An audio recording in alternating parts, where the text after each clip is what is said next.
everyone, and welcome back to Cooking Historically. I'm your host Marie, and this week will be our last week where we're featuring Summer at Home campaign stuff. So this week I am making molasses cookies from the Made 9 Pies cookbook. I love molasses cookies, my mom loves molasses cookies, and we usually at the summer barn party have a lot of good desserts. Last year we featured pies, but sometimes we feature cookies. So I wanted to make some easy cookies today that you would be able to share with either people in your family, or if you're going to like a socially distanced reunion or socially distanced something like that, you could easily put these in little baggies and make them individually wrapped and have a fun little summer get-together, socially distanced, of course. As always, let's start with our reading of the ingredients. First, of course, you are going to need molasses. You are going to need 2 cups of it, so I recommend getting the biggest jar you can find.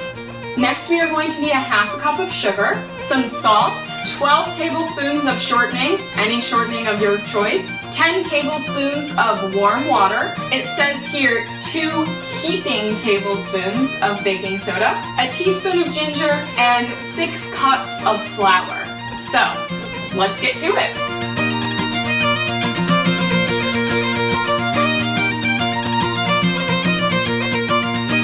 You even start your cookies, don't forget to preheat your oven to 375. So we're going to start first the way that cookies are supposed to sort of be made, which is creaming together the sugar and the shortening. So I'm going to put in a half a cup of sugar into my big bowl, and then I'm going to put in 12 tablespoons of Crisco.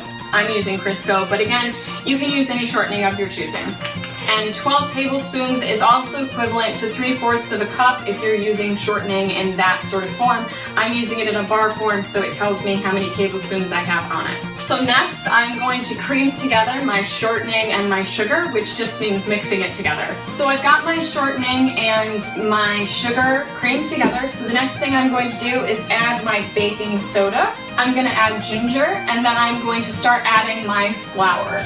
After I've added my flour, I'm now going to add a couple of pinches of salt, and then I'm going to add 10 tablespoons of warm water. And then lastly, but of course certainly not least, I'm going to add 2 cups of molasses. So I will confess, I am doing things a little bit differently today than I usually do. I'm on sort of a time crunch, and also it's just easier to make cookies in a stand mixer. So that's what I'm doing instead of doing everything the way I normally do, which is by hand. But that doesn't take away any of the authenticity of it, in my opinion. The cookies are still a historical recipe, so now I'm gonna add in my molasses. Okay, so my cookie dough is all mixed together, my oven is preheated, so the next thing I'm going to do is use one of these little cool measuring ice cream scoop type looking things, so all of my cookies are sort of the same size, and I'm going to go in and measure them out and just, I'm going to try to put as many on this as I can. There's a lot of dough.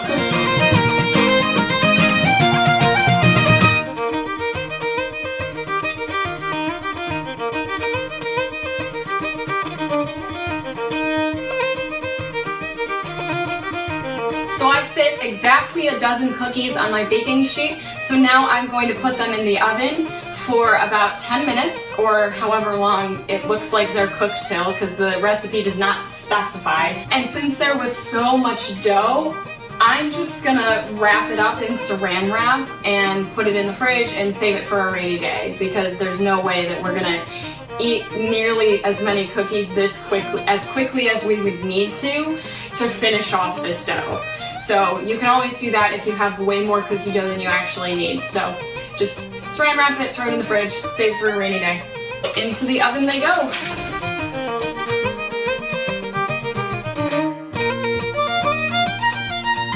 Okay, so it's been about approximately 15 minutes and my cookies look really good. I tested them with a toothpick, so now I'm going to take them out. So I've got my cookies out of the oven, and the next thing I'm going to do is I'm going to put them on a wire rack to cool. Okay, so that's it. That's how you make molasses cookies from the Made 9 Pies cookbook. Don't forget to RSVP to our Summer at Home party this year. It's our biggest fundraiser of the year, so please consider RSVPing.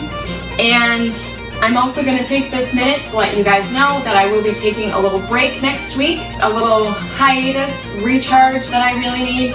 So there will be no Cooking Historically Tasty Tuesday video next week. But I will be back after that with more recipes after I get all my ducks in a row. And I'm really excited. So thanks for watching, and I will see you in 2 weeks. Bye.